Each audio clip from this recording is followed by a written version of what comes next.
Na kurejesha miaka kadhaa iliyopita, TBT ya kwake Tundu Lissu.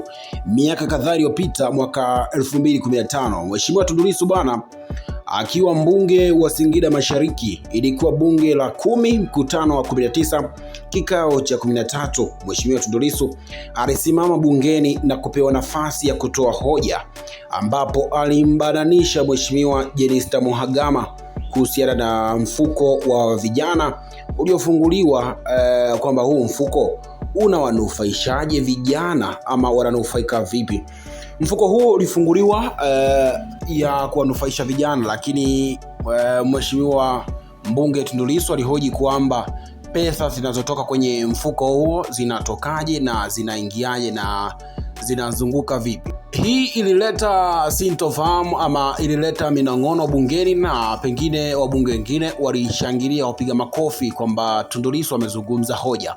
Basi Jenista Mhagama alivuta kijiti na kuanza kulijibia hilo, ambapo ningetamani mtazamaji Baharia TV tukapate kusikia kwa pamoja ilikuwa kuwaje. Maoni yako ni muhimu sana, tuandikia hapo. Pia cha msingi bonyeza neno subscribe, kisha bonyeza alama ya kengele ili uendelee kuwa mwanafamilia wetu wa Baharia TV. Mheshimiwa Mwenyekiti, naomba nirudie tena. Baada ya kusikiliza mjadala huu, sijaona hoja yoyote ya maana inayotolewa na wanaopinga kuwa na mfuko wa vijana. Mheshimiwa Lissu, taarifa.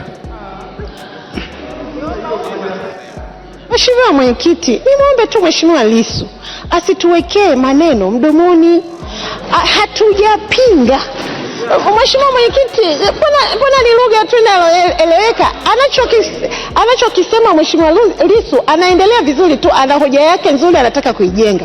Lakini mimi naomba kuendelea kumpa taarifa kwamba serikali hatujapinga. Tunachosema tunataka tupate muda wa kufanya maandalizi ya kujenga kitu kitakachowasaidia vijana. Nimwombe sana Mheshimiwa Tundu Lissu atuelewe hilo. Nakushukuru Mheshimiwa Lissu, serikali haijapinga, haina mpango wa kupinga. Mheshimiwa Mwenyekiti, baada ya kusikiliza hoja za wanaopinga mfuko wa vijana, nimeshawishika kusema kwamba hoja zao hazina maana yoyote. Mheshimiwa Mwenyekiti, kwa utaratibu ulivyo sasa hivi, wizara ya mtoa hoja ina mfuko wa vijana. Wizara ya kazi ina mfuko wa vijana. Tofauti pekee tu Mheshimiwa Mwenyekiti ni kwamba hii mifuko ya hizi wizara mbili, ya vijana, anayojua hizo pesa zinazoingia na kutoka ni waziri na watu wake.